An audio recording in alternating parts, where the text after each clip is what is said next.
Hey, what's up everybody? Welcome back to another video. Today I'm updating my list of ranking all of the unique melee weapons in Minecraft Dungeons from worst to best. This list includes all of the new unique melee weapons that came with the Jungle Awakens DLC and the update that came out alongside with it. And also this list is based on how each weapon performs in game. This is actually ranking which ones are the best and which ones are not so good. In the previous list, I ranked all of the weapons based off of their unique traits, but that did not represent how good they were in game. But anyways, now I am ranking how good they actually are, and I've gained a lot more experience now since I've been playing since Minecraft Dungeons came out, so I'm pretty confident with this list. I'm gonna split this updated video into two parts because it came out as being 20 minutes long, and I know that most of you do not enjoy watching videos that are too long, so I figured that I would make two parts, and I am curious what your opinion on this is, so please let me know down in the comments below. But anyways, there are 35 total unique melee weapons in Minecraft Dungeons,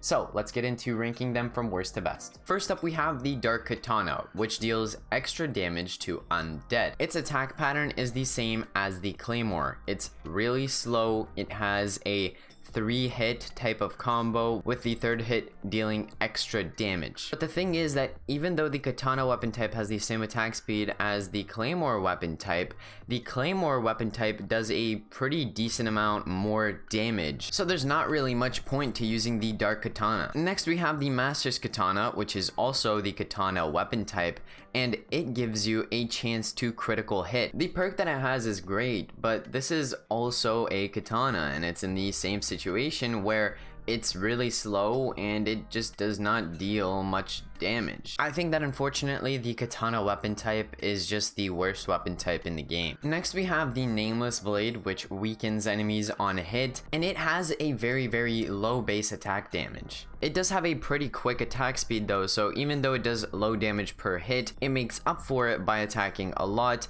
and that's what really saves it from being in the last place. Then we have the Dancer's Sword, which is a cutlass just like the Nameless Blade is, but its unique perk is that it has a chance to have its attack speed increased. This is basically the rampaging enchantment, so whenever you kill a mob you have a chance to have your attack speed increased, and this perk is more useful than the weakening is, so that's what puts the Dancer's Sword above the Nameless Blade. Next is the Last Laugh, which is the sickle weapon type, and it makes mobs drop more enemies. Its attack pattern is heavily based on a combo. You have a variety of different swings that you take, so your attack speed kind of varies within your combo. It's a pretty quick speed at certain points of the combo, and at others it is really slow, but overall it balances out to a pretty decent attack speed. The combo that is on these sickles is just really inconsistent, and it makes it difficult to kill mobs at times, and also the trait that we find on here isn't amazing either. Next we have the Nightmare's Bite, which has a chance to spawn poison clouds on hit. The Poison Cloud enchantment is pretty effective for clearing big packs of mobs, so this is a fairly effective enchantment to have, and it definitely beats out the Last Laugh. Next is the Flail, which has a unique trait that makes it so you can blind and chain your enemies. This is a very average weapon. It has a consistent attack speed that's on the slower side. Its attack damage is pretty low, and overall it's just a mediocre weapon. The Sun's Grace is in the same boat as the Flail, but it does have a better unique trait, which is the Radiance enchantment, where you have a chance to heal allies in the area, including yourself, on hit. And although this enchantment is very useful, the weapon type just brings this item all the way down. Next are the Maulers, which are of the Gauntlet weapon type, and they have a chance to increase your attack speed on a kill. These are some unique weapons. I like the vibe that they give off, but they are just not very effective in combat. They don't do much damage. They have a combo hit that makes your attack speed inconsistent and slow at times. And overall, when you compare this to the other gauntlets that we have, they just are not nearly as useful. Next we have the Diamond Sword, which just gives you extra damage. So basically the Sharpness enchantment.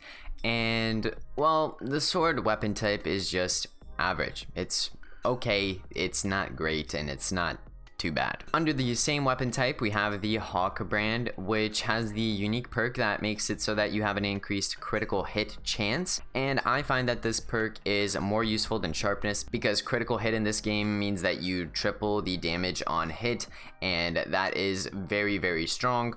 But that does not make this weapon much better considering the fact that it is a sword weapon type, unfortunately. I really like this weapon's design. It's really simple and at the same time it's kind of sleek, but unfortunately that does not help its rating whatsoever, and it ranks pretty low. The Fangs of Frost are next, which have the unique trait that makes it so that they slow mobs. They are of the dagger weapon type, so they do attack consistently. They don't have a combo, and they are very fast as well. These don't quite have the fastest attack speed possible, but nevertheless, their attack speed is pretty decent, and if you combo it with the right enchantments, it can definitely put in some work. Next, we have the Fortune Spear, which has the unique trait drop more consumables, and this is basically the looting enchantment, which makes it so that mobs have a greater chance to drop consumables like TNT, swiftness potions, strength potions, and Shadow's Breath potions. The spear weapon type is actually decent. It has a long range, it has a pretty good attack speed and base damage, and overall it makes for a fairly solid weapon. The perk does not help this weapon much. It's not too noticeable. You're not going to be getting a lot of consumable drops with this enchantment on, but it is still a decent perk to have.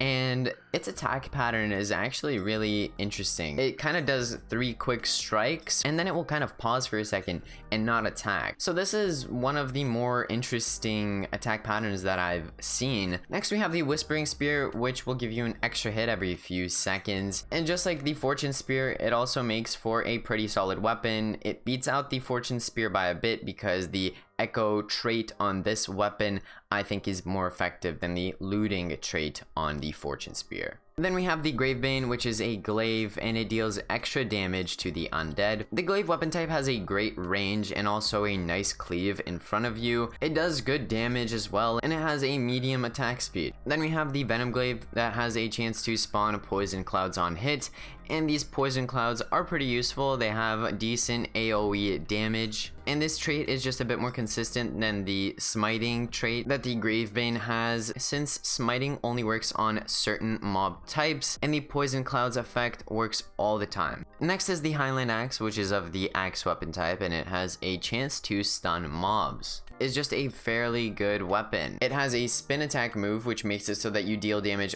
all around you, and this is great for AoE. The base damage and the attack speed of the axe is also above average. Then we have the Firebrand, which is also of the weapon axe type, but it burns mobs instead of stunning them, so it basically has the fire aspect enchantment, and the fire aspect enchantment was recently buffed by 100%, so it deals a pretty decent amount of damage, and that can be very effective, especially since you already have good AoE with this axe, and you'll be inflicting the fire aspect on a lot of mobs. Next up is the Heartstealer, which is of the Claymore weapon type, and it makes it so that you leech health from mobs whenever you defeat them. The Claymore weapon type in general is a very slow attacking, but at the same time very high damage weapon type. So this gives you room to make some very high damage builds, and even though the weapon may attack slowly, if you do stack a good amount of damage increases on it, you can be out there one-shotting mobs without a problem. The leeching enchantment being on this weapon is very useful since we don't have a fast attack speed, can't really utilize radiance with this, and leeching is just the perfect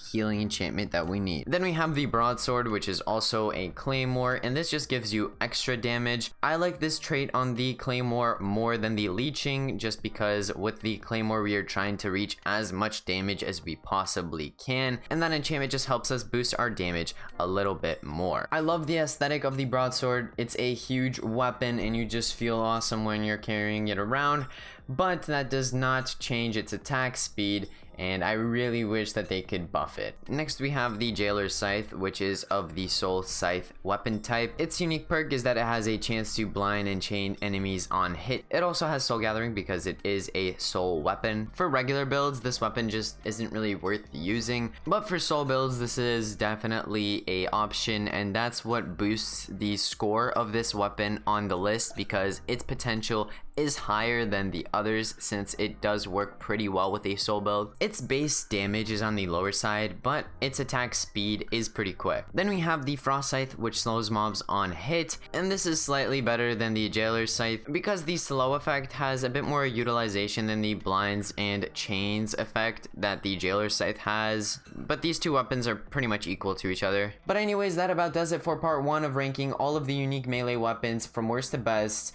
And part 2 is on the way tomorrow, so maybe by the time you're watching this it has already come out, but if it hasn't, just stay tuned, it will be out very shortly. Also, I'm just editing this in. I wanted to say thank you to Article and Just Carlos for giving me footage of the weapons that I did not have. It really helped me in completing this video, so thank you so much to them. We are approaching 7,000 subscribers, so thank you all so much for that. But other than that, leave suggestions for what you would like to see next. I've seen some comments saying that I should begin a series where I rank the builds that my viewers create, so that could be a cool idea. So let me know what you think about that, and maybe if you have any other cool suggestions. Leave a like, comment, subscribe if you enjoyed. It really helps out, and I'll see you all in the next video. Peace out, everybody.